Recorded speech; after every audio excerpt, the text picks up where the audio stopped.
The wrench slipped from the mounting bracket and clanged against the concrete floor of Hangar 7. Hazel did not flinch. She had heard that sound 1,000 times before, in places far less forgiving than this Texas airbase. Her fingers continued their methodical work beneath the belly of the UH-60 Blackhawk, tracing the hydraulic lines with the patience of someone who understood that machines, unlike people, never lied about their problems. Fort Braxton shimmered under the August sun, heat waves rising from the tarmac like ghosts of departed aircraft. Inside the hangar, industrial fans pushed the thick air around without cooling it, and the smell of aviation fuel mixed with sweat and metal created an atmosphere that clung to skin and clothes alike. 23 personnel worked in various states of concentration across the massive space, their voices echoing off corrugated walls that had sheltered military aircraft for over 4 decades. She heard the boots before she saw them, heavy, deliberate, the kind of footsteps that announced themselves because they expected the world to get out of their way.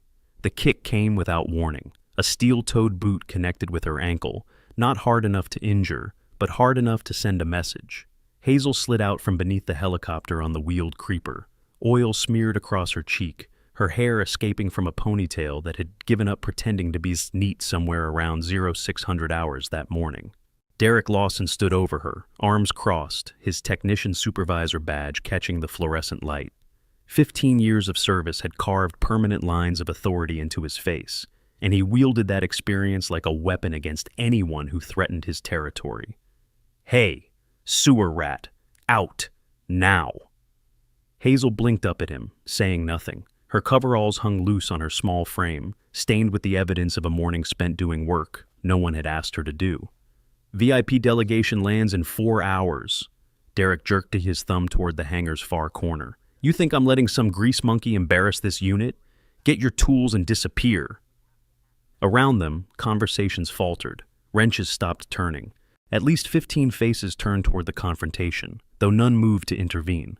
In the unwritten hierarchy of Hangar 7, Derek's word carried weight, and the temporary contractor with no documented military background carried none at all.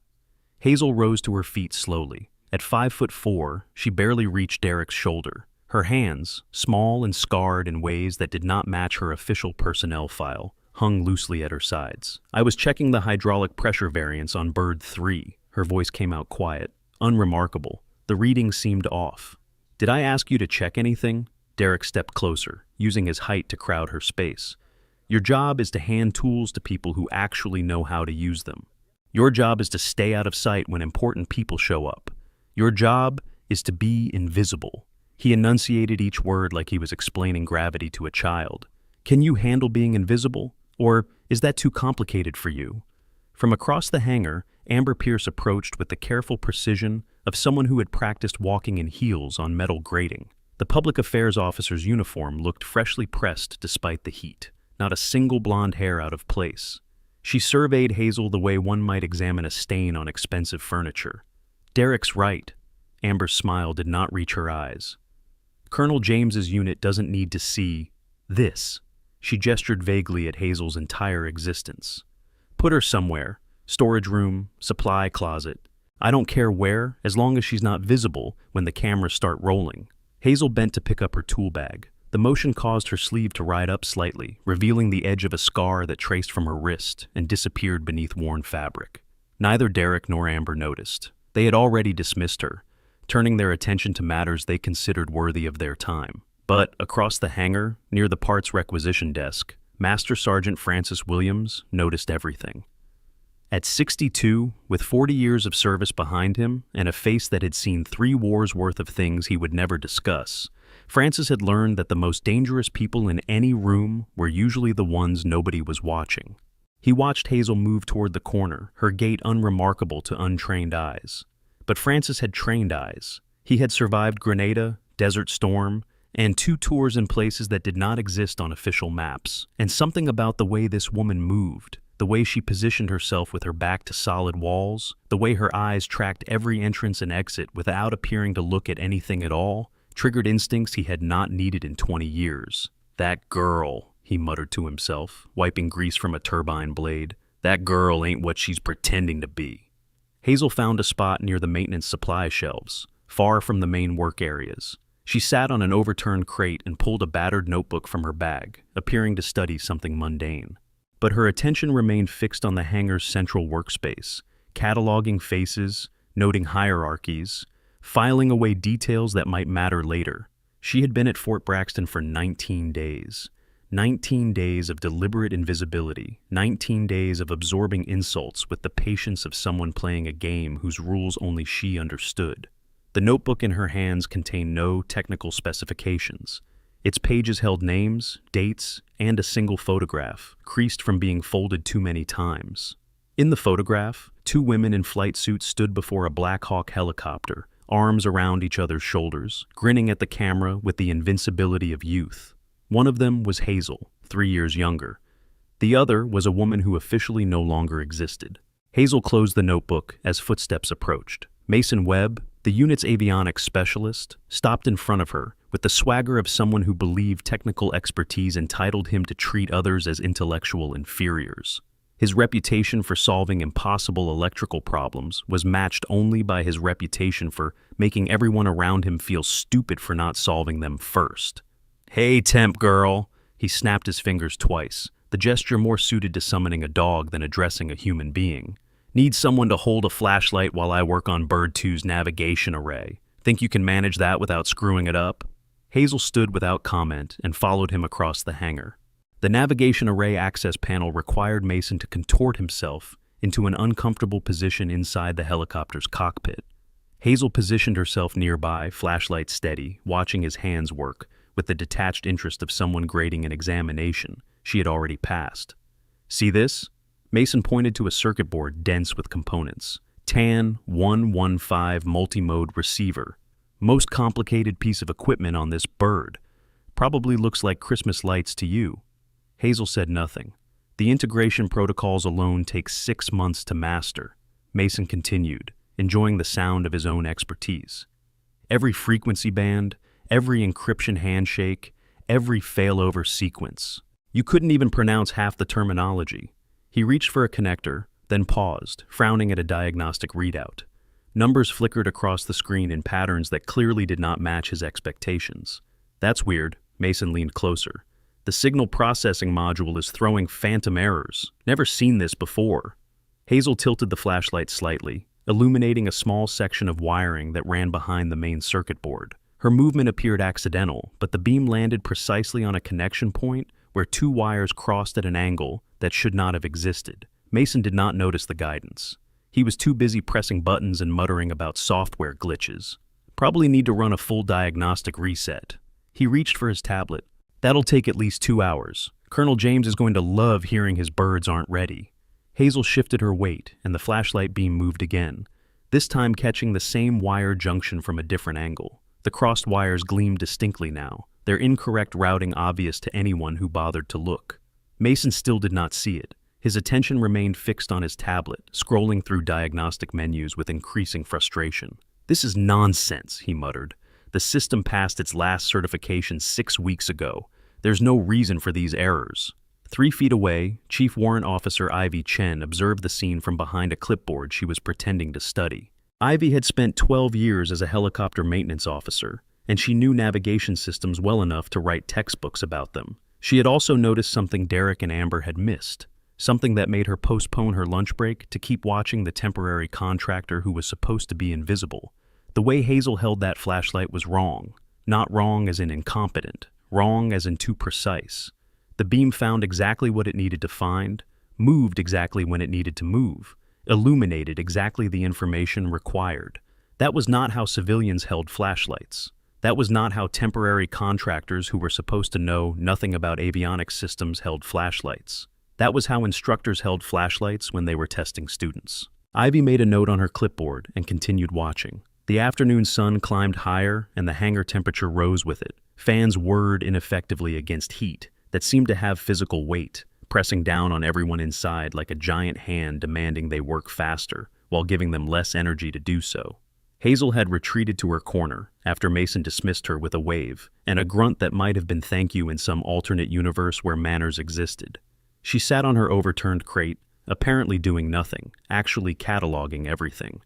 Bird 1, fully operational, cleared for V1P transport. Bird 2, navigation issues unresolved. Mason still chasing software ghosts instead of looking at the hardware right in front of his face. Bird 3, the one she had been examining that morning, with hydraulic readings that whispered of problems nobody else seemed interested in hearing. Bird 4, currently airborne with Colonel James's advance team, scheduled to return within the hour. She noted the relationships too. Derek commanded through intimidation, respected by some, feared by others, liked by none. Amber maintained control through social positioning, always knowing whose opinion mattered and whose could be safely ignored. Mason protected his ego with technical gatekeeping, making others feel small to make himself feel large. Sergeant Silas enforced regulations with the rigidity of someone who confused rules with righteousness. Lieutenant Floyd, the newest addition to her list of obstacles, had a nervous energy that suggested he was hiding something, though what that something might be remained unclear. These were the people who believed they understood power. Hazel understood power differently. She understood that real power often looked like nothing at all. It moved quietly, asked no permission, announced itself only when the moment demanded revelation. Real power could afford to be patient. Real power could absorb insults like water absorbing stones, using each one to grow deeper, stronger, more certain of its eventual release. The hangar doors opened with a mechanical groan, admitting a wave of Texas heat and a figure that made Hazel's expression flicker for the first time that day. Airman First Class, Theo Martinez was 22 years old and possessed the kind of earnest enthusiasm that military service had not yet managed to crush. He pushed a cart loaded with supply boxes, his uniform showing signs of the heat, despite his obvious efforts to maintain appearance standards. "Hey!" He stopped near Hazel's corner, glancing around to make sure no one important was watching. "You're the temp, right? The one Derek keeps yelling at?" Hazel nodded once. "I'm Theo." He extended a hand, then noticed his palm was sweaty and wiped it on his pants before offering it again. "Sorry about, the way they treat you. Not everyone here is like that." Hazel shook his hand. Her grip was brief but firm, the pressure exactly calibrated, neither aggressive nor submissive. Theo noticed without understanding why he noticed. "It's fine." Her voice carried no resentment. "I'm used to being underestimated." "Still not right, though." Theo shifted his weight, clearly wanting to say more, but unsure how much sympathy a temporary contractor would welcome. "I've only been here 3 months, but I've seen how Derek operates. He's got this thing about proving he's the smartest person in any room. Makes him miss a lot." "What does he miss?" The question caught Theo off guard. He had expected gratitude, maybe, or dismissal, not genuine curiosity delivered in a tone that suggested the answer actually mattered. "People, mostly." Theo leaned against his supply cart. "He's so busy showing off what he knows that he doesn't notice what other people know. Like last month, we had this issue with the auxiliary power units. Derek spent 3 days trying to fix it himself. Wouldn't let anyone help. Kept insisting the problem was in the fuel system. Turned out to be a simple wiring fault that any first-year tech could have spotted. But no first-year tech pointed it out. Would you, if you knew he'd make your life miserable for proving him wrong?" Hazel almost smiled. Almost. "I suppose not." Anyway, Theo straightened, remembering he had duties that did not include fraternizing with invisible personnel. "If you need anything, let me know. I'm usually around the supply depot. And for what it's worth, I think you're handling all this really well. Most people would have quit by now." He wheeled his cart away, leaving Hazel to contemplate the unexpected kindness of strangers in places that did not encourage kindness.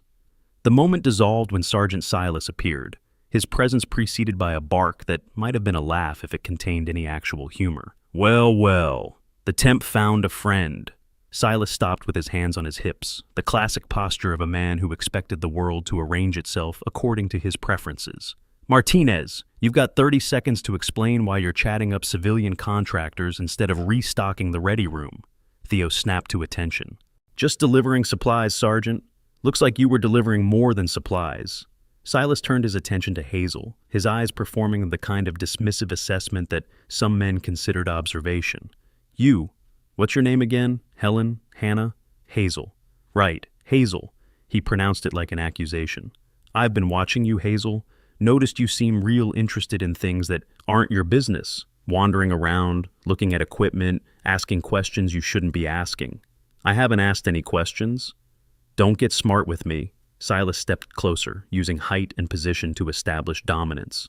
Women like you think you can just show up and play soldier. Think a few weeks pushing papers qualifies you to work alongside people who've actually served. Let me be clear about something. His voice dropped to a growl. This is a military facility. We have standards. We have hierarchies. And you are at the bottom of both. Understood? Hazel met his eyes. The moment stretched like a wire pulled too tight, carrying tension that neither of them acknowledged openly. Understood, Sergeant. Good. Silas nodded once, satisfied with what he interpreted as submission. Now, make yourself useful. There's a pallet of oil drums near Gate 3 that needs moving to Storage Room C. Shouldn't be too hard for someone who thinks she belongs here. He walked away without waiting for acknowledgement. Theo caught Hazel's eye from across the hangar, his expression apologetic. She gave him a slight nod, nothing that could be interpreted as complaining, then headed toward Gate 3. The pallet held 12 50-gallon drums, each weighing approximately 400 pounds when full. These were clearly full. Moving them individually would require equipment. Moving them as a group would require a forklift. Moving them by hand would require someone to demonstrate exactly how strong temporary contractors were not supposed to be. Hazel studied the drums for a moment, calculating angles and leverage points that existed in her mind as clearly as blueprints on paper. Then she grabbed the pallet jack from its mount on the wall, positioned it beneath the load with the precision of someone who had moved far heavier things in far more dangerous circumstances, and began wheeling the entire pallet towards Storage Room C. Ivy watched from a distance, making another note on her clipboard. The pallet jack's wheels squeaked rhythmically against the concrete floor as Hazel navigated through the hangar's organized chaos. She kept her head down, her pace steady, her expression blank. The invisibility that Derek demanded, she delivered, but on her own terms. She was halfway to Storage Room C when the dropped socket wrench nearly took out her eye. The tool fell from a maintenance platform 15 feet above, tumbling end over end toward her skull. Any normal person would have frozen, would have flinched, would have done something that acknowledged the basic human fear of objects falling toward vulnerable body parts. Hazel's left hand shot up and caught the wrench without breaking stride. The motion was so fast, so automatic, that she had already placed the tool on her pallet and continued walking before her brain registered what her body had done. But several brains in the hangar registered it clearly, including one belonging to Tech Sergeant Caleb Morrison, who had dropped the wrench in the first place. Holy cow. Caleb leaned over the platform railing, staring down at the woman who should have needed medical attention and instead seemed completely unbothered. Hey, you okay down there? Hazel glanced up. Fine. That was some catch. Caleb's brow furrowed. Sorry about the drop. Slipped right out of my hand. Happens. She resumed pushing the pallet, offering nothing more. Caleb watched her go, then descended the platform ladder and sought out the one person he trusted to explain things that did not make sense. He found Francis near the coffee station, stirring powdered creamer into a cup of liquid that only technically qualified as coffee. Pop. Caleb lowered his voice. You see the temp girl catch that wrench? Francis sipped his coffee and grimaced. Saw it. She didn't even look. Her hand just moved, like she knew it was coming before it fell. Some people got good reflexes. That wasn't good reflexes. That was... Caleb struggled for the right word. Trained. That was muscle memory from something specific. I've seen guys with combat experience move like that. Quick and sure, no wasted motion. He glanced toward the storage room where Hazel had disappeared. What do we actually know about her? Francis drained his coffee and crushed the paper cup. What I know is that questions like that tend to have answers people aren't ready to hear. What I also know is that whoever she is, she ain't our enemy. If she was, we'd already be in trouble. How can you be sure? Because...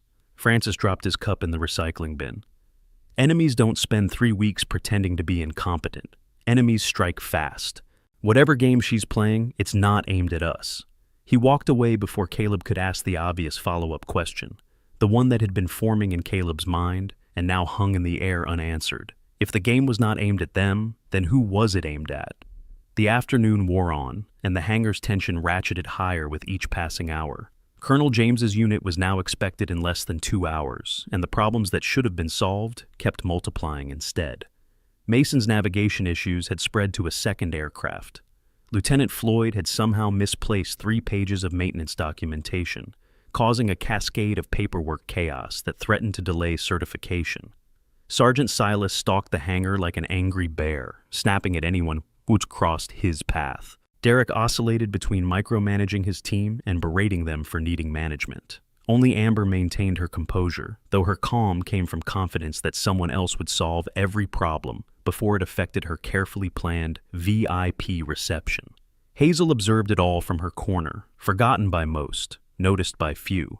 She had completed the oil drum relocation, then been assigned to inventory duty in the parts room, a task designed to keep her occupied and out of sight.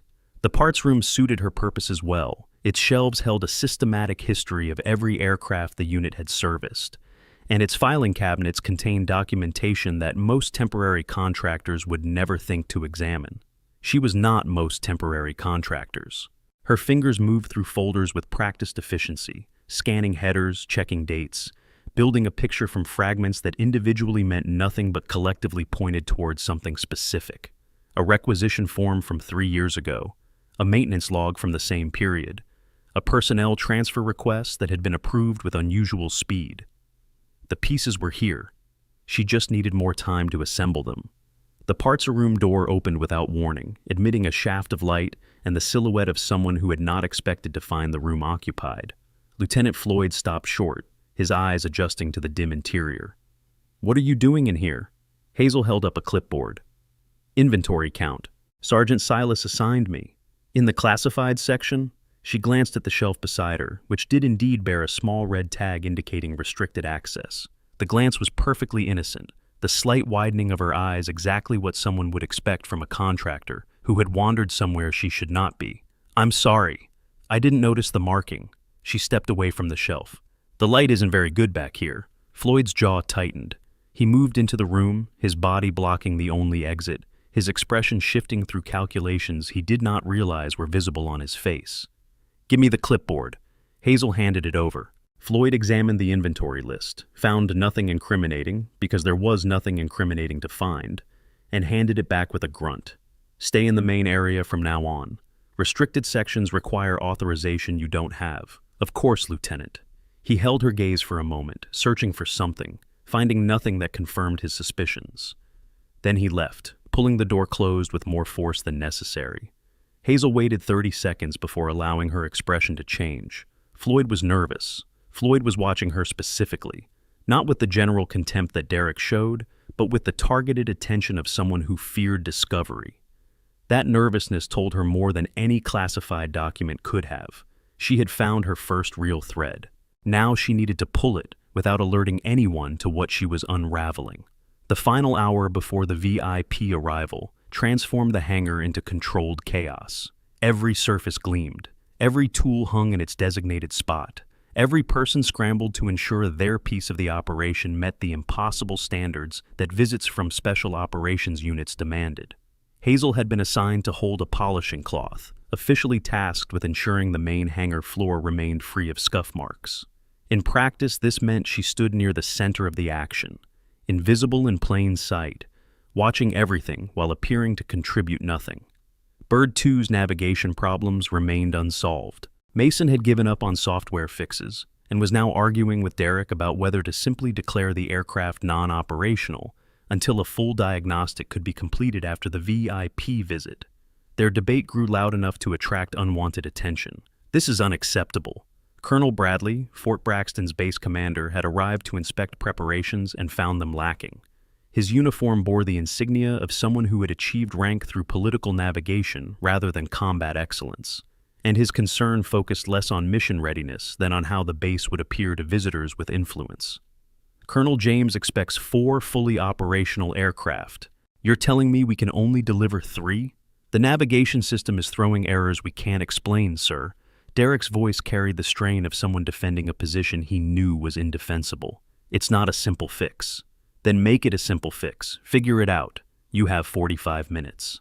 Bradley walked away, leaving Derek and Mason to resume their argument with increased urgency and decreased productivity.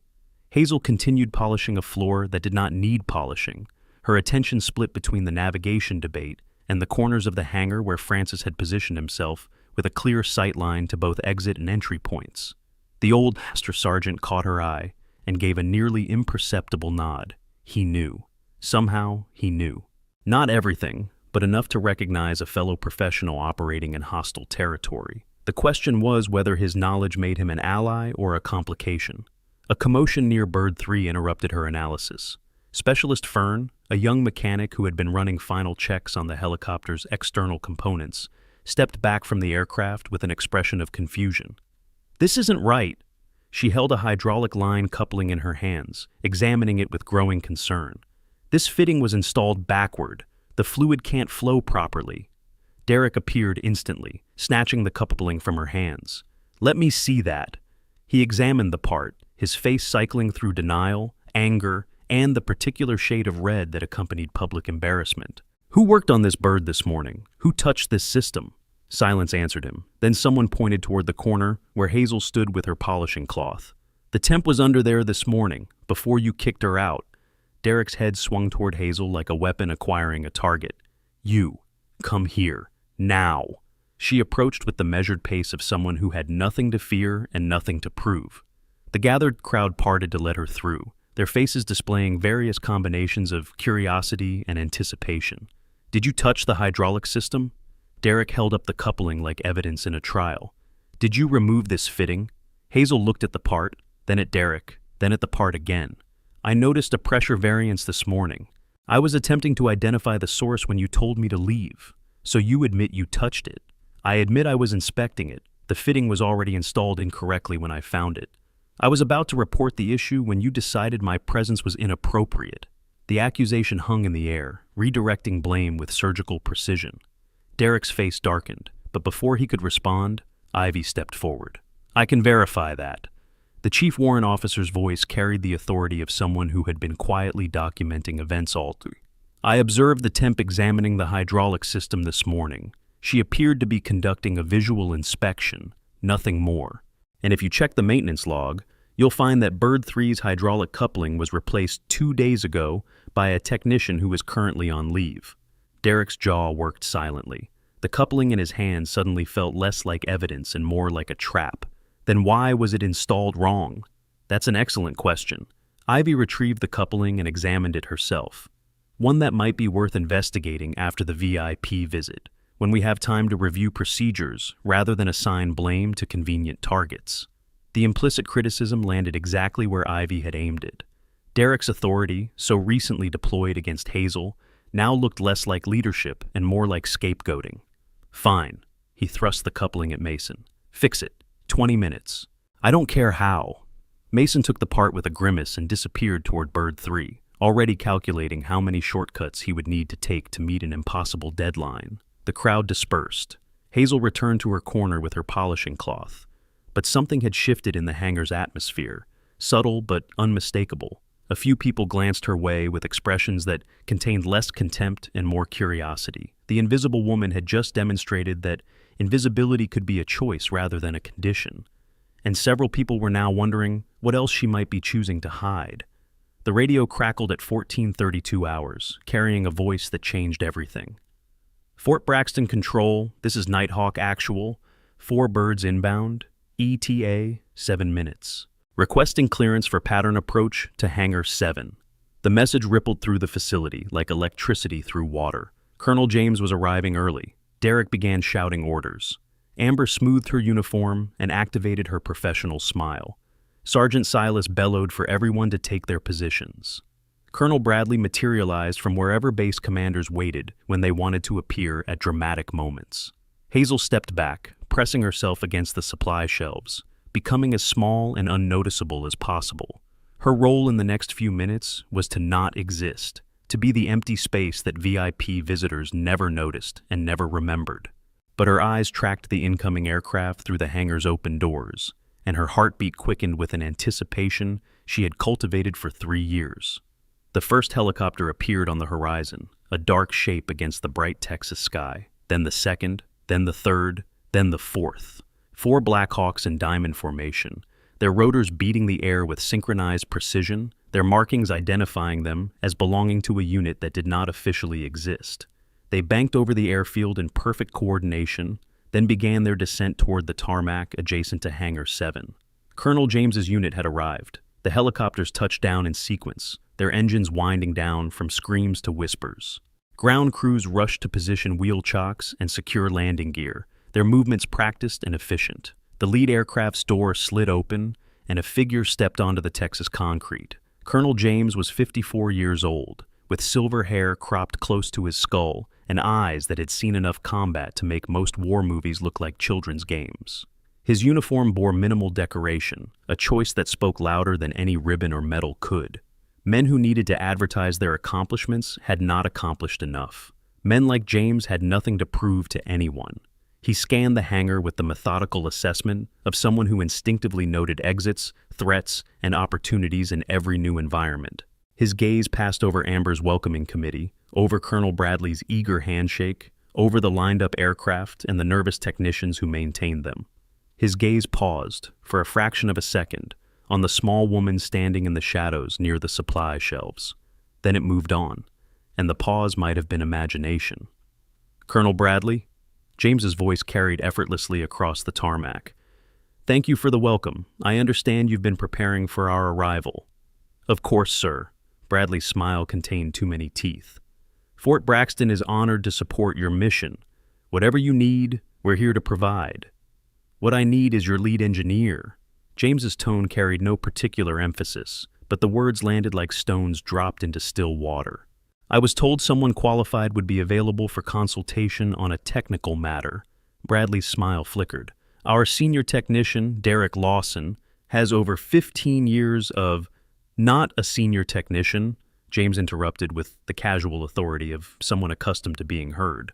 "A lead engineer, specifically someone with classified clearance for advanced helicopter systems.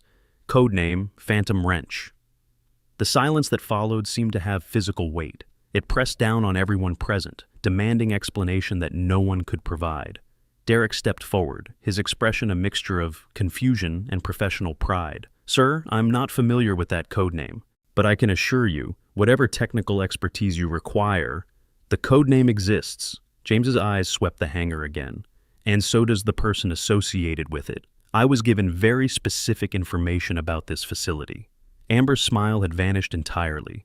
She clutched her tablet like a shield, scrolling through personnel files that contained no mention of Phantom Wrench, because Phantom Wrench did not appear in files that people like Amber had access to read. "Colonel, there may have been some miscommunication." Colonel Bradley's diplomatic training kicked in. "Perhaps if you could clarify what specific technical assistance you require, we can identify the appropriate—" A new voice crackled over James's radio, cutting through the diplomatic maneuvering with urgent static. "Nighthawk 4 to Nighthawk Actual, we have a problem." James raised the radio to his ear, his expression shifting from curious to alert. "Go ahead, 4. Hydraulic warning light just came on. Tail rotor control is sluggish, requesting immediate maintenance assessment. Copy, 4. Keep her airborne until we verify ground support readiness." James lowered the radio and fixed Bradley with a stare that left no room for political navigation. "One of my birds is having hydraulic issues. The same issues I was told your lead engineer could address. Now, either that engineer exists and you produce them immediately, or we have a helicopter in the air with a potentially critical system failure and no one qualified to fix it." The threat was not stated directly, but it hung in the air like humidity before a storm. Derek stepped forward again. "Sir, I can—" "You can what?" James turned his full attention to the senior technician, and Derek visibly diminished under the scrutiny. "Can you fix a hydraulic failure on a modified aircraft with systems that don't appear in standard maintenance manuals? Can you interpret diagnostic codes that were designed specifically to be uninterpretable by anyone without classified clearance? Can you do any of that in the next 10 minutes before my pilot has to make emergency decisions about whether to attempt a landing or ditch?" Derek's mouth opened and closed without producing words. The radio crackled again. "Nighthawk 4, control response is degrading. Request priority guidance." And then a voice spoke from the back of the hangar, quiet and unremarkable, carrying words that stopped every conversation and drew every eye. "Tell your pilot to switch to manual override and bypass panel Charlie 4. Hazel stepped out of the shadows. The polishing cloth was gone. Her posture had changed in ways that were subtle but unmistakable, the slouch of a contractor replaced by the bearing of someone who expected to be obeyed. She walked toward Colonel James with steps that covered ground efficiently, each footfall placed with deliberate purpose. Derek moved to intercept her. "What are you doing? Get back." "The hydraulic warning is a false positive." Hazel did not slow down. "The actual problem is in the tail rotor servo actuator. It's a known issue with the modifications your unit uses. The diagnostic system flags it as hydraulic because that's what it's programmed to recognize. But the fix is electrical, not mechanical." She reached James and stopped, meeting his eyes with an expression that contained no deference, no apology, no acknowledgement of the chaos her words were creating around her. "If your pilot switches to manual override and routes control signals through the backup pathways in panel Charlie 4, the servo actuator will stabilize. It's not a permanent fix, but it will give you enough authority to land safely." James studied her face for a long moment. His radio was still in his hand, his pilot's voice asking for guidance, his entire unit watching to see how their commander would respond to a grease-stained woman who had just contradicted every technical expert in the facility. "Who are you?" "Someone who's seen this problem before." Hazel's voice remained level. "In Bagram, 3 years ago, during a night operation that officially never happened." Something flickered in James's eyes, recognition, memory. The kind of knowledge that could not be faked, because it came from shared experience that existed nowhere in any official record. He raised his radio. "Nighthawk 4, this is actual. Switch to manual override. Bypass panel Charlie 4 and route control through backup pathways. Confirm when complete." A pause. Static. Then, "Actual 4. Switching now. Override engage. Controls responding. Whatever you just told me to do, it's working. Tail rotor authority restored." A collective exhale swept through the hangar. James lowered his radio without taking his eyes off Hazel. "That procedure isn't in any manual." "No," Hazel agreed. "It isn't. The only people who know it are the engineers who designed the modification. And there were only 7 of them. All with the same code name." James's voice dropped. "Phantom Wrench." The words landed like a verdict, reshaping everyone's understanding of the woman who had spent 3 weeks being invisible. Derek's face had gone pale. Amber's tablet hung forgotten at her side. Mason stood frozen near Bird 2, his navigation problems suddenly seeming very small compared to the revelation unfolding at the hangar's center. "You're one of them." James was not asking a question. "I was one of them." Hazel's response carried weight that suggested entire stories left untold. 3 years ago, before everything changed. "Then you know why I'm here, why I asked for you specifically. I know why you think you're here." Hazel's gaze held steady. "Whether your reasons match my reasons remains to be seen." James nodded slowly, processing implications that the rest of the hangar could barely comprehend. "We need to talk, privately. After your bird lands safely." Hazel glanced toward the sky where Nighthawk 4 was beginning its approach. "Manual override is stable, but the actuator will need replacement before your next flight. I can walk your ground crew through the procedure, assuming your ground crew is willing to take instruction from—" She gestured at her stained coveralls. "This." A faint smile crossed James's face, the first sign of emotion he had displayed since stepping off his helicopter. "I think you'll find my ground crew is very good at following orders from people who know what they're talking about. Unlike some facilities." His gaze swept across Derek, Amber, and the assembled personnel of Fort Braxton with an assessment that left no doubt about his conclusions. "Get Bird 4 on the ground, then we talk. And someone—" He looked directly at Colonel Bradley. "Someone explained to me how a Phantom Wrench engineer ended up being treated as a janitor in my support facility." Bradley's face achieved a shade of red that suggested immediate cardiovascular concerns. Hazel turned toward the landing pad without waiting for permission, her movements carrying the authority of someone who had stopped pretending to be anything other than what she was. Behind her, the hangar erupted in whispers, but one person was not whispering. Lieutenant Floyd had retreated to the far corner of the hangar, his face a mask of careful neutrality that hid emotions too complicated to name. He pulled out his phone, opened an encrypted messaging app, and typed 4 words. "She's finally showing herself." He deleted the message after confirming it was sent, then pocketed his phone and rejoined the crowd, his expression giving away nothing. Whatever game Hazel was playing, Floyd had games of his own, and both of them were only beginning. The maintenance bay adjacent to the main hangar became a different space entirely when Hazel entered it. Nighthawk 4 had landed safely, its pilot emerging with the shaky relief of someone who had just had a very close conversation with mortality.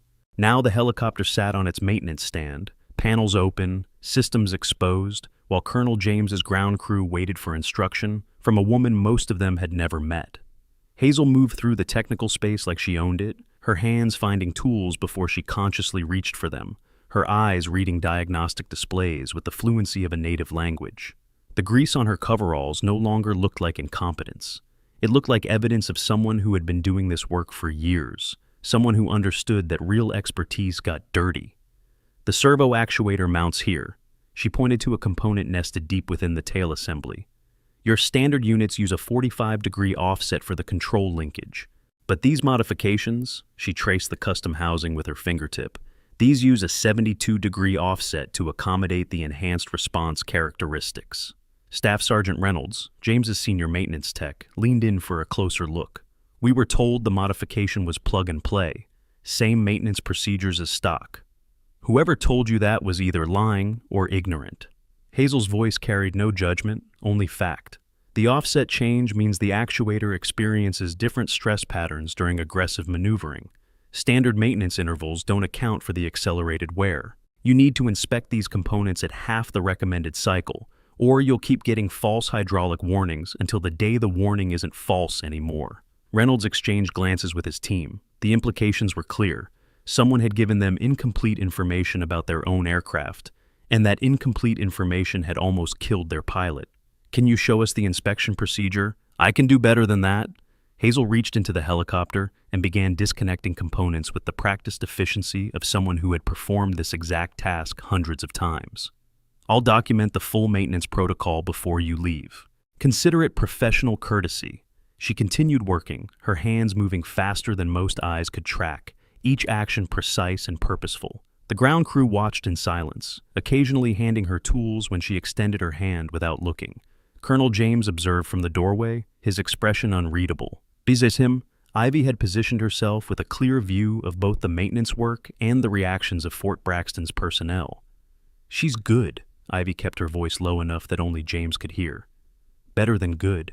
She's been doing this all day, hiding what she could do, letting everyone assume she was nothing. 3 weeks. James's response was equally quiet. She's been here 3 weeks. That's not coincidence. No, sir, it's not. The question is what she's looking for. James's eyes tracked Hazel's movements, and whether finding it will help us or complicate things. Ivy considered the question. Want me to dig into her background? Her official background is fiction. I've read the file they gave Bradley. Temporary contractor, no military experience, basic mechanical certification. It's a cover story, and not a very sophisticated one. James paused. The sophisticated part is how she made everyone believe it. She had help. The way Derek and his crew treated her, the way Floyd kept finding excuses to put her in uncomfortable positions, someone was feeding that hostility, making sure she stayed beneath notice. Floyd. James's tone sharpened. Tell me about Floyd. Lieutenant Benjamin Floyd. Transferred here 18 months ago from administrative duty in Germany. His personnel file is clean, maybe too clean. No disciplinary issues, no commendations, no notable achievements. He's the kind of officer who doesn't stand out in any direction, which is exactly the kind of officer who would be useful for certain purposes. James watched as Hazel completed her work on the servo actuator and began reassembling the components. Keep an eye on him, quietly. Already on it, sir. Hazel finished her work and stepped back from the helicopter. Her hands were black with hydraulic fluid, her coveralls even more stained than before, but her expression carried the satisfaction of a job done correctly. She'll fly. Hazel wiped her hands on a rag that was already too dirty to be effective. The actuator is within tolerance for another 50 hours, but I'd recommend replacement at your next scheduled maintenance window. Reynolds stepped forward and offered his hand. Thank you. That's impressive work. Hazel shook his hand briefly. It's my job, was my job. Depends on perspective. If you don't mind my asking, Reynolds hesitated. What happened?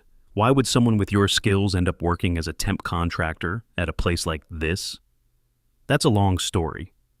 Hazel's gaze drifted past Reynolds toward the main hangar, where Floyd was pretending to supervise equipment that did not need supervision. and I'm not sure I'm ready to tell it yet." She walked away from the helicopter, leaving Reynolds and his crew to complete the final assembly. James intercepted her at the maintenance bay door. "We need that conversation now." "I know." Hazel did not slow down. "But not here. Too many ears, too many phones, too many people who might talk to people they shouldn't." "Then where?" "There's an observation platform on the far side of the airfield. Line of sight in all directions. No electronic monitoring. Difficult to approach without being seen." Hazel finally met his eyes. "Meet me there in 15 minutes. And, Colonel, come alone." She walked away before he could respond, her small figure disappearing into the brightness of the afternoon sun. James watched her go, then turned to find Ivy at his elbow. "Sir, secure the aircraft. Full diagnostic on all 4 birds before we fly again." James's voice carried the decisiveness of command. "And find out everything you can about what happened in this hangar over the past 3 weeks. Every interaction, every assignment, every insult. I want to know who was testing our engineer and why. And if I find something that implicates someone here, then we'll have another conversation." James headed toward the observation platform, his stride carrying the purpose of a man who was finally about to get answers to questions he had carried for 3 years. A less pleasant one. The observation platform stood on a slight rise at the eastern edge of the airfield, a remnant of the base's earlier incarnation, when aircraft spotters still served a purpose that radar and satellites had long since made obsolete. Now it was used primarily by personnel seeking a place to smoke away from official scrutiny, its weathered benches and sun-bleached railing offering a view of the entire facility without being part of it. Hazel was already there when James arrived, her silhouette outlined against the Texas sky. She had removed her coveralls and stood in a plain tank top and work pants, her arms crossed, her attention fixed on the hangars below. James stopped several feet away, respecting the space she had established, waiting for her to initiate whatever conversation was about to happen. "Bagram." Hazel spoke without turning around. "August 12, 2021. Your unit was conducting an extraction operation in Sector 7. 3 helicopters, 12 personnel, 1 high-value target. I remember. What you don't remember, because you never knew, is that your extraction almost didn't happen." Hazel turned to face him. "Your primary aircraft had a flight control malfunction during the approach phase, minor enough that your pilot didn't report it, major enough that your landing would have been compromised if the enemy had engaged you during touchdown." James's expression remained neutral, but something shifted behind his eyes. "We took fire during the extraction. 2 rockets, both near misses." "They weren't near misses. They were aimed correctly. Your pilot's control inputs were corrupted by the malfunction, making your aircraft move unpredictably. That unpredictability is the only reason those rockets didn't connect." Hazel paused. "The malfunction was not an accident." "What are you saying?" "I'm saying someone sabotaged your aircraft before that mission. Someone with access to maintenance systems, someone who knew your flight path, someone who wanted that extraction to fail." Hazel's voice hardened. "I found the evidence that night, after you were safely back at base. I traced the sabotage to a source, but before I could report it, my sister was sent on a mission to Kandahar, a mission that should have been routine, a mission from which she never returned." James processed the information, his tactical mind mapping connections that suddenly seemed obvious. "Your sister was Phantom Wrench. My sister was Wraith 3, I'm Wraith 7. There were 5 of us at our peak, engineers who maintained aircraft for operations that officially never happened, who fixed problems that officially never existed, who kept people alive in situations where everyone was supposed to die." Hazel's jaw tightened. "Rachel was the best of us. She was also the one who taught me everything I know, and 3 years ago, someone gave away her position to people who wanted her dead." "You've been investigating." "I've been hunting." The word carried weight that investigation did not. "For 3 years, I've followed threads that kept leading nowhere. Dead ends, falsified records, witnesses who suddenly couldn't remember what they'd seen. Whoever betrayed Rachel had resources, protection, the ability to make evidence disappear." Hazel gestured toward the hangars below, "But they made one mistake. They assumed I would stay dead too." James frowned. "You were reported killed in action. Kandahar, same operation as your sister. The report was convenient for everyone. It allowed me to disappear, to operate without official oversight, to become invisible in a way that even Phantom Wrench's secrecy couldn't have provided." Hazel's smile contained no warmth. Being dead has advantages. So, you came here, to Fort Braxton. Why? Because the threads finally converged. Hazel pointed toward the main hangar. Someone at this facility has connections to what happened 3 years ago. I don't know who yet, but the patterns are here. Transfer requests that don't make sense. Maintenance logs with gaps that shouldn't exist. Personnel who react too strongly when certain topics arise. Floyd, James said the name like a conclusion. He's one possibility, but he might just be nervous because he's incompetent in hiding it. I need more time to be certain. Hazel turned back toward the view. Which brings us to why you're really here, Colonel. Because your visit wasn't scheduled until next month. Something accelerated your timeline. Something made you come looking for Phantom Wrench specifically. James was silent for a long moment. When he spoke, his voice carried the weight of information he had clearly debated sharing. 6 days ago, we intercepted communications, suggesting that the same network responsible for the Kandahar incident is still active, still operating, and still targeting operations connected to units like mine. Hazel's stillness became absolute. What kind of communications? Encrypted messages referencing future actions, dates, locations, operational details that haven't been made public yet. The kind of information that only comes from inside our command structure. James met her eyes. Whoever betrayed your sister didn't stop. They just got more careful. And if we don't find them soon, more people are going to die. The implication hung in the air between them, heavy with consequence and possibility. You came here for me. Hazel's voice was flat. Not because you needed technical support, because you knew I would be here. You knew I was still alive. We suspected. The operation that supposedly killed you had too many loose ends, too many details that didn't quite fit. When I was given this mission, I was told to look for someone who might be operating under deep cover within our own support network. James paused. I was told to look for a ghost. And if you found one? Then I was authorized to offer that ghost a choice. James reached into his uniform pocket and produced a small object, a challenge coin worn smooth by years of handling. He placed it on the railing between them. Rejoin the operation. Help us find the leak. End this, once and for all. Hazel looked at the coin without touching it. The symbol on its face was familiar, a wrench wrapped in shadow, the emblem of a unit that officially did not exist. What's the alternative? There isn't one. James's honesty was brutal. You're too exposed now. Too many people have seen what you can do. The cover you've been building for 3 weeks is compromised. If you try to go back to being invisible, the people you're hunting will know. They'll disappear again, or worse, they'll come for you directly. Hazel picked up the coin. Its weight was negligible, its significance immense. I have conditions. Name them. First, I work my way. No oversight, no check-ins, no reports to people I haven't vetted personally.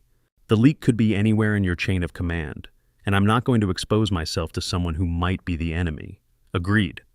Second, when I find who betrayed my sister, I get first conversation. Not arrest, not detainment. Conversation. I need to know why. James hesitated. Within limits. Within whatever limits I decide are appropriate at the time. Hazel's tone left no room for negotiation.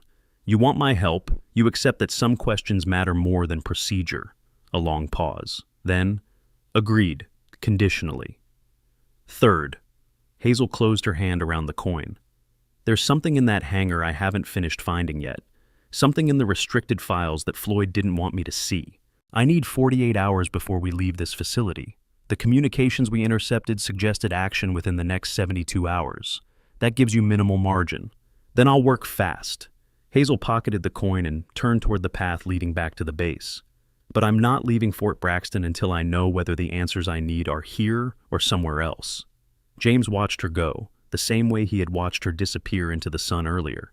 This time, though, he was not wondering who she was. He was wondering what she would become when she finally found what she was looking for, and whether anyone would be able to stop her.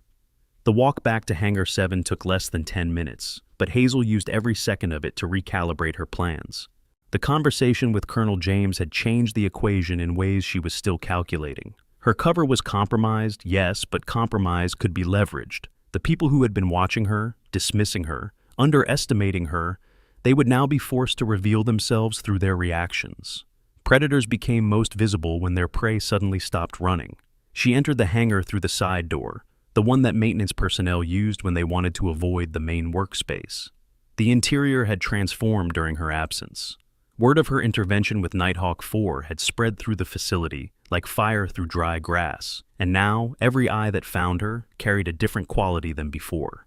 Derek stood near Bird 2, his arms crossed, his expression a complex mixture of anger and something that might have been fear if he had been capable of admitting such emotions. Mason worked beside him, unusually quiet, his hands moving through diagnostic procedures with none of his typical commentary. Amber had retreated to the administrative office, visible through the window, her phone pressed to her ear in what appeared to be an urgent conversation. Floyd was nowhere to be seen.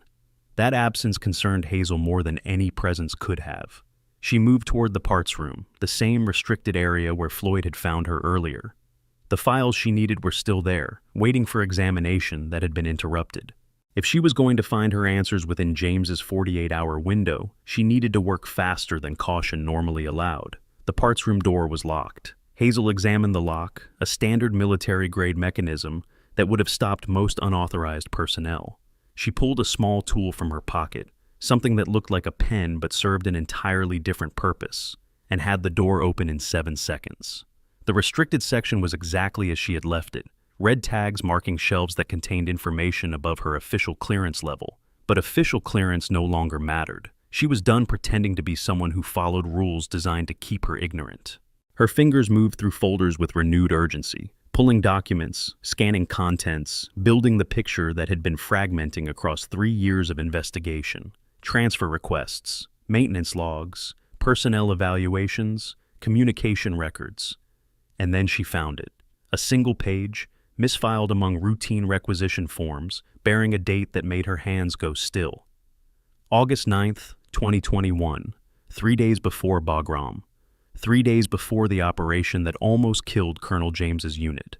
3 days before the sabotage that started everything. The document was a maintenance authorization, approving modifications to a helicopter that should not have required modifications.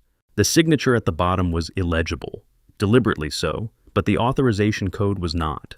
Hazel memorized the code, then photographed the document with a device concealed in her belt buckle. The camera looked like a standard buckle component to anyone who did not know what they were examining. She had built it herself 3 years ago, when she first understood that her investigation would require tools that did not officially exist. Footsteps in the corridor outside. She replaced the document, closed the folder, and moved toward the door with the silent efficiency that combat training had made instinctive. The door opened before she reached it. Lieutenant Floyd stood in the doorway, his expression carrying none of the nervous energy she had observed before. His eyes moved to the restricted shelves, then to Hazel, then back to the shelves, calculating what she might have seen and what that seeing might cost him. "You're not supposed to be in here. Neither are you." Hazel kept her voice level. "Your clearance was revoked 6 months ago. Administrative error, according to the records. But errors don't usually happen to people who haven't done anything wrong." Floyd's face went through several transformations in rapid succession. Surprise, fear, anger, and finally a kind of resigned calculation that suggested he had been expecting this moment longer than Hazel had been planning it. "You don't know what you're talking about. I know that someone at this facility has been feeding information to people who use it to kill American service members. I know that someone authorized modifications to aircraft that were designed to fail at critical moments. I know that 3 years ago, my sister died because someone gave away her position to enemies who shouldn't have known she existed." Hazel stepped closer, her small stature suddenly irrelevant against the weight of her words. "What I don't know yet is whether you're the source or just someone who's been helping the source stay hidden." Floyd's hand moved toward his sidearm. Hazel's hand was faster. She had his wrist locked and twisted before his fingers touched the holster, applying pressure to nerve points that sent pain shooting up his arm without causing visible injury. Floyd gasped and went to his knees, his weapon clattering to the floor. "That was a mistake." Hazel maintained her grip, her voice conversational despite the violence of the moment. "Now I know you're involved. An innocent man would have called for security. A guilty man reaches for his gun. You don't understand." Floyd's voice came through gritted teeth. "I didn't have a choice. They have my family, my daughter. If I don't do what they say, then help me stop them." Hazel released his wrist and stepped back. "Tell me who gives you orders. Tell me how the network operates. Give me something I can use and I'll make sure your family is protected." Floyd looked up at her, his expression torn between hope and terror. "You can't protect them. Nobody can. These people, they're everywhere. Military, civilian, government. They've been operating for years, maybe decades. I'm just one small piece." "Then give me another piece. Give me a name, a location, anything that moves me closer to the center." Floyd opened his mouth to respond. The hangar's emergency alarm drowned out whatever he was about to say. Red lights began flashing throughout the facility, accompanied by a piercing tone that indicated immediate threat. Hazel moved to the parts room door and looked out into the main hangar, where chaos had erupted with the sudden intensity of a bomb detonation.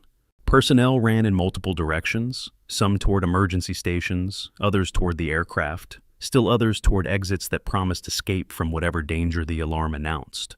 Voices overlapped in competing urgencies, creating a wall of sound that made individual words impossible to distinguish. Colonel James's voice cut through the noise, amplified by a handheld megaphone. "All personnel, emergency stations. Nighthawk 4 reports hostile contact inbound. This is not a drill. Repeat, this is not a drill." Hazel turned back to Floyd, but the parts room was empty. He had used the alarm's distraction to disappear through a secondary door she had not noticed, leaving behind only his fallen weapon and the conversation that had been interrupted before it could produce answers. She grabbed the weapon, checked its load, and moved into the hangar. The next several minutes blurred with the controlled chaos of a military facility responding to threat. Hazel found herself swept into the emergency response, her skills automatically engaging despite her unofficial status. She helped secure equipment, directed confused personnel toward appropriate shelter points, and maintained the kind of calm efficiency that marked veterans of actual combat. Ivy found her near the main doors, where Hazel was scanning the sky for the hostile contact that James had announced. "It's not real." Ivy's voice was low enough that only Hazel could hear. "The alert is fake. Someone triggered it manually from the secondary control room." "Floyd." "Most likely. He's not at his station, and no one's seen him since the alarm started." Ivy's expression hardened. But here's the interesting part. About 30 seconds before the alarm, someone initiated an encrypted data transfer from the base's secure communications array. Someone with high-level access codes. What kind of data? Personnel files, maintenance records, operational schedules. Ivy paused. And everything related to Colonel James's visit. Hazel's mind raced through implications. Floyd was running, which meant he knew his cover was blown.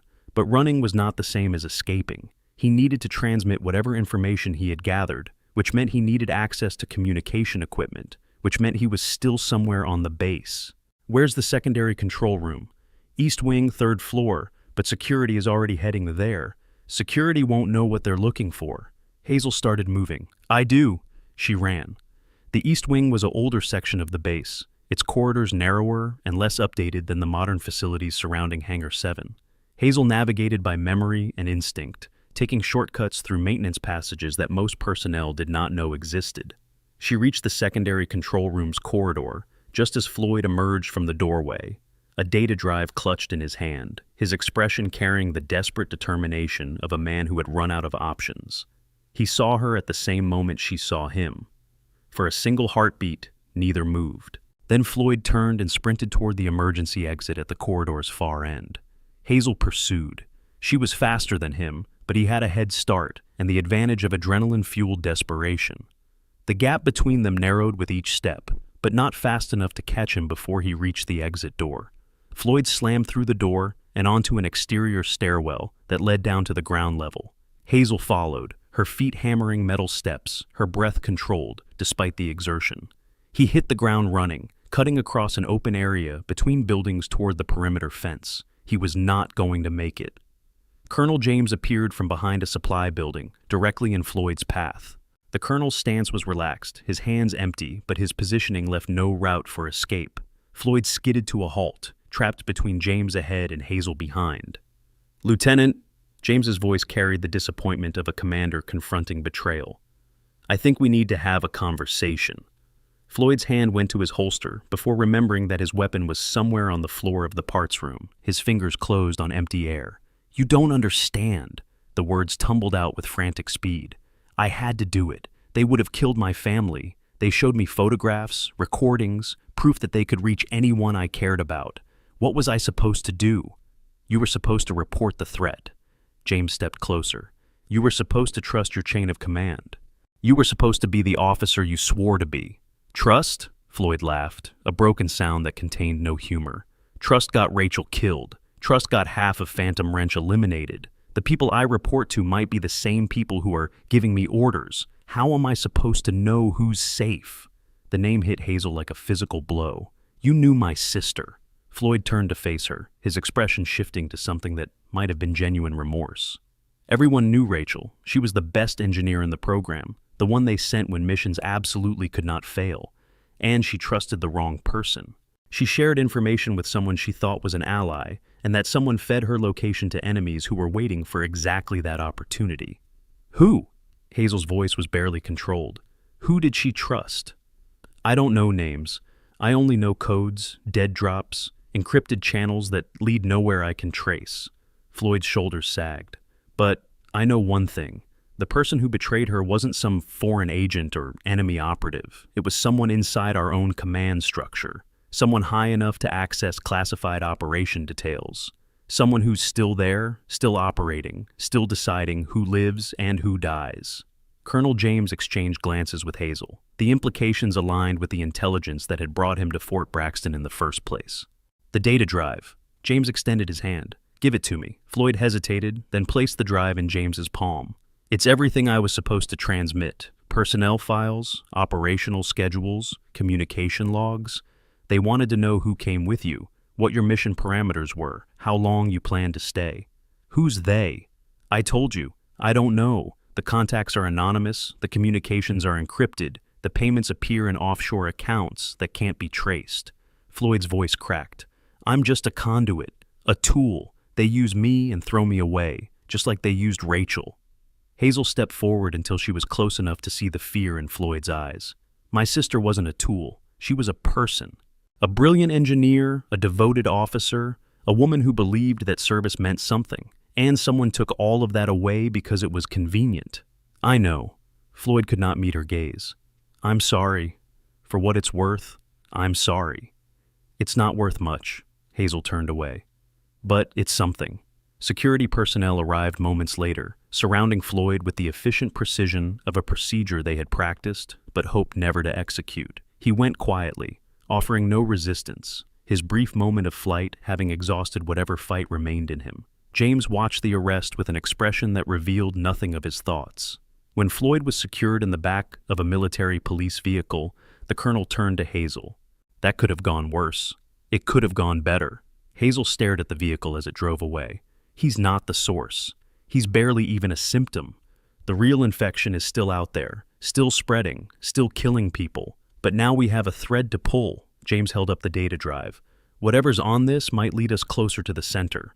Or it might be exactly what they wanted us to find. Hazel's paranoia was earned through experience. Convenient confessions rarely contain complete truths. Then we verify, we cross-reference. We build a case that doesn't depend on a single source. James pocketed the drive. That's why I need you, Hazel. Not just your technical skills, your instincts. Your willingness to question everything, including the answers that seem too easy. Hazel was silent for a long moment. The Texas sun was beginning its descent toward the horizon, painting the sky in shades of orange and red that seemed inappropriate for the weight of the day's revelations. There's something I need to do first. She started walking back toward Hangar 7. Something I should have done 3 weeks ago. What's that? Introduce myself properly. The hangar had returned to a state of tense calm when Hazel entered through the main doors. The false alarm had been canceled. The emergency protocols stood down. But the atmosphere retained the charged quality of air before a thunderstorm. Personnel moved through their duties with distracted efficiency, their attention split between tasks and whispered conversations about what had just happened. Derek saw her first.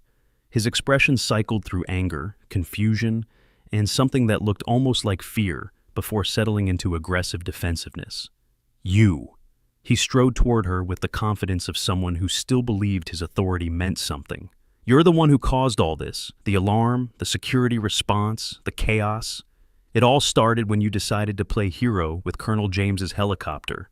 Hazel stopped walking and faced him. Around them, conversations faded as people turned to watch the confrontation. "I didn't cause the alarm, Derek. Lieutenant Floyd did. And the reason he ran is because he's been selling information to people who want American service members dead." Her voice carried clearly across the hangar. "But you're right about one thing. This did start with me." Derek's sneer faltered slightly. "What are you talking about?" "I'm talking about 3 weeks of watching you treat people like they're beneath you. 3 weeks of listening to you demonstrate exactly how little you understand about the equipment you're supposed to maintain. 3 weeks of being invisible while you and your friends made decisions that could have gotten people killed." She stepped closer, and Derek involuntarily stepped back. "The hydraulic coupling on Bird 3, the one that was installed backward, that happened because your maintenance procedures prioritize speed over accuracy. The navigation errors on Bird 2, those exist because Mason was too proud to ask for help and too arrogant to accept it when it was offered. The servo actuator failure on Nighthawk 4, that's a known issue with the modifications, documented in technical bulletins that someone in this hangar should have read." Her voice rose, not to a shout, but to a carrying clarity that reached every corner of the facility. "You want to know who I am, Derek? I'm the person who's been fixing your mistakes in the shadows because someone had to. I'm the person who noticed the problems you were too busy to see. I'm the person who saved lives today while you were worried about whether I would embarrass you in front of visitors." The silence that followed was absolute. Even the machinery seemed to hold its breath. Colonel James chose that moment to enter the hangar, his timing either coincidental or deliberately theatrical. He walked directly toward Hazel, his pace measured, his bearing carrying the weight of command authority. "Personnel of Fort Braxton." His voice filled the space without apparent effort. "My name is Colonel James Harrison. I command the unit that visited your facility today, and I'm here to tell you that everything you think you know about this woman is wrong." He stopped beside Hazel, turning to face the assembled crowd. "This is Hazel, codename Wraith 7, former lead engineer of Phantom Wrench, a classified unit that provides technical support for operations that officially do not exist. 3 years ago, she was reported killed in action during a mission in Kandahar. That report was a cover story designed to allow her to continue investigating a security breach that had cost the life of her sister and threatened the lives of countless others." Murmurs rippled through the crowd. Faces registered shock, disbelief, and in some cases the dawning recognition of people who were beginning to understand how completely they had misjudged the woman standing before them. For the past 3 weeks, she has been operating undercover at this facility, gathering intelligence on potential security compromises. During that time, she has been insulted, dismissed, and treated with a level of disrespect that would be inappropriate for any human being, let alone a decorated veteran with more combat experience than most of you will ever see. James's gaze swept across Derek, Amber, Mason, and Silas in turn. "That ends now." The words landed like a gavel. Derek's face had gone from red to white. Amber clutched her tablet like a lifeline. Mason looked like he was trying to become invisible. Silas stood at rigid attention, his military bearing unable to conceal his mortification. "Hazel," James turned to face her, "on behalf of everyone who has ever benefited from your service, I want to say something that should have been said 3 years ago." He came to attention. His hand rose in a formal salute, the gesture crisp and perfect, carrying the weight of decades of military tradition. "Thank you." For a long moment, Hazel did not move. Then, slowly, she returned the salute. Around the hangar, other hands began to rise. Francis was first, the old Master Sergeant's salute carrying 40 years of understanding about what real service looked like. Ivy followed, then Theo, then Reynolds and his crew from James's unit. One by one, the personnel of Hangar 7 joined the tribute, until even Derek's hand moved reluctantly to his forehead. The moment stretched, suspended in a silence that contained more respect than words could express. Then Hazel dropped her salute, and the spell broke. "We have work to do." Her voice was steady, but something in her eyes suggested that the gesture had affected her more deeply than she would ever admit. "The threat isn't over. Floyd was just one link in a chain that reaches much higher than this facility. If we're going to find the people responsible, we need to move fast and work together." She looked at Derek, and her expression contained neither triumph nor resentment. "That means all of us. We're almost at the end, but real quick, if you're loving this story, you're gonna love what's coming. I drop new military drama videos every single week, and trust me, next week's story, Even crazier than this one. Hit that subscribe button and the bell so you don't miss it. Also, drop a comment telling me your favorite moment. Now, let's finish this. The next 48 hours transformed Fort Braxton in ways that would be discussed for years afterward. Colonel Bradley received a formal reprimand for failure to properly vet temporary personnel, his political career suddenly less certain than it had been before James's visit. Derek was reassigned to administrative duties pending a comprehensive review of his supervisory practices. Amber found her transfer request to a more prestigious posting indefinitely postponed. Mason began attending remedial training sessions on collaborative problem solving. Sergeant Silas approached Hazel on the second evening, his posture carrying none of the aggressive authority he had displayed before. "Ma'am?" He struggled with the word, which had never before been directed at someone he had treated as inferior. "I owe you an apology. What I said about women, about your qualifications, about your place in this facility, I was wrong, completely wrong." Hazel regarded him with an expression that gave away nothing. "Why are you telling me this?" "Because it needs to be said. Because I spent 30 years building walls between myself and anyone who didn't fit my idea of what a soldier should look like. And those walls almost got people killed." Silas swallowed hard. "My grandson wants to join the military. He's 17, full of dreams about serving his country. I've been telling him stories about my career, making it sound like the only way to serve is to be big, loud, and aggressive. But that's not true, is it? The most valuable people are often the ones nobody notices. Your grandson is lucky to have someone who can admit when they're wrong." Hazel allowed a hint of warmth into her voice. "That's a rare quality. It's a quality I learned today." Silas straightened his spine. "If there's anything I can do to help with your investigation, anything at all, you just have to ask. I might take you up on that." She watched him walk away, his bearing somehow different than before, like a man who had set down a weight he had not realized he was carrying. Frances found her later that evening, near the observation platform where she had first spoken with Colonel James. The old master sergeant carried 2 cups of coffee, offering one without comment. "You remind me of someone." Frances sipped his coffee and stared at the darkening sky. "A woman I knew in Desert Storm, quiet, competent, constantly underestimated. She saved my team twice during that deployment, and both times she acted like it was nothing special. What happened to her? She became a general. Last I heard, she was running logistics for half the Pacific Command." Frances smiled. "Point is, people like you tend to end up in places where people like me can only watch and admire. I'm not looking for advancement, Frances. I'm looking for answers." "I know." He reached into his pocket and produced a worn challenge coin, the same symbol that marked Hazel's shoulder. "Wraith 3 gave me this in 2019. She said I'd know when to pass it on." Hazel took the coin, turning it over in her fingers. The metal was warm from Frances's pocket, worn smooth by years of handling. "You knew Rachel." "I knew her well enough to see what losing her did to the program." Frances's voice softened. "And I knew her well enough to recognize her sister the moment you walked into this hangar. You have the same eyes, the same way of watching everything without seeming to watch anything. Why didn't you say something?" "Because you didn't want anyone to say something. You wanted to work in the shadows, gather your information, find your answers without interference. That's how Rachel would have done it." Frances finished his coffee and crushed the cup. "But now the shadows are over. Now you're visible. The question is, what are you going to do with that visibility?" Hazel looked at the coin in her hand, then at the facility spread out below them, then at the stars beginning to appear in the Texas sky. "I'm going to finish what Rachel started." The answer came on the 3rd day. Colonel James's technical team had spent 48 hours analyzing the data drive recovered from Floyd, cross-referencing its contents with intelligence from multiple sources. The picture that emerged was incomplete but damning, a network of compromised personnel spanning multiple facilities, multiple commands, multiple years of operation. The authorization code that Hazel had found in the restricted files matched a pattern identified in the data. Someone had been using that code to approve modifications, transfers, and communications that bypassed normal security protocols. Someone with access that should have been impossible. The trail led to a name. James delivered the news in the secure briefing room that had been established for their investigation. His face carried the grim satisfaction of a hunter who had finally sighted his prey. General Marcus Webb. The name hung in the air.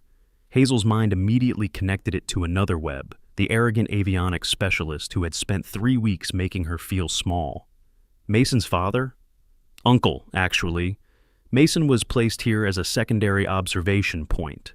He probably doesn't know the full scope of what his uncle is involved in, but his presence allowed General Webb to receive informal updates about facility operations, personnel movements, and security procedures. Does Mason know about the arrest? There won't be an arrest, not yet. James's expression hardened. General Webb has enough connections to make a direct approach dangerous. If we move too quickly, he'll have time to destroy evidence, eliminate witnesses, and disappear into the protection of people who owe him favors. We need to build an airtight case before we act. How long? Weeks, maybe months. The kind of network we're dealing with doesn't collapse overnight. Hazel absorbed this information, her tactical mind already mapping the extended operation that lay ahead. Weeks of careful investigation, months of patient evidence gathering, the same slow, methodical work that had consumed the past 3 years of her life. She was prepared to continue. She had no other choice. Her phone vibrated in her pocket. The number was blocked, the caller ID showing only a string of zeros.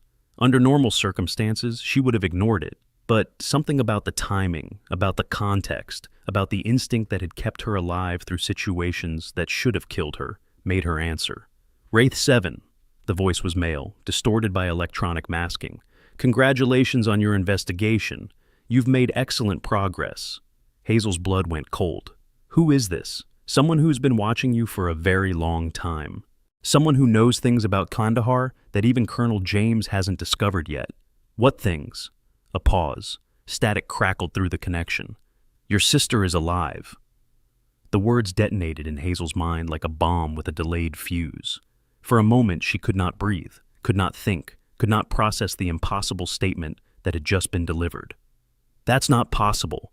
I saw the reports. I read the after-action analysis. Rachel was captured, extracted to a facility that doesn't appear on any map. She's been held there for 3 years, providing technical expertise under duress to the same network you've been hunting. Why should I believe you? Because I'm going to send you proof. The voice remained flat, emotionless. A file containing information that only Rachel would know. Details about your childhood, your training, your first operation together. Things that no intelligence agency could fabricate because they were never recorded anywhere. Hazel's phone buzzed with an incoming message. A file attachment. The name, Kandahar_truth.encrypted. Who are you? Her voice came out as a whisper. Someone who wants the same thing you want. An end to this network. Justice for the people they have killed. Freedom for the people they're still holding. Another pause. Your next mission is no longer finding who betrayed your sister. Your next mission is finding your sister herself. Where is she? Tell me where she is. All in good time, Wraith 7. The file will give you a starting point. The rest, you'll have to discover on your own. The line went dead. Hazel stared at her phone, at the encrypted file that waited to be opened, at the impossible hope that had just been delivered by a voice she did not recognize. Colonel James was watching her with concern. Hazel, what is it? She looked up, and for the first time since arriving at Fort Braxton, her expression showed genuine emotion. Not the controlled competence that had carried her through 3 years of investigation, not the patient determination that had sustained her through 3 weeks of humiliation. Something rawer, something human. The mission just changed, Colonel. Changed how?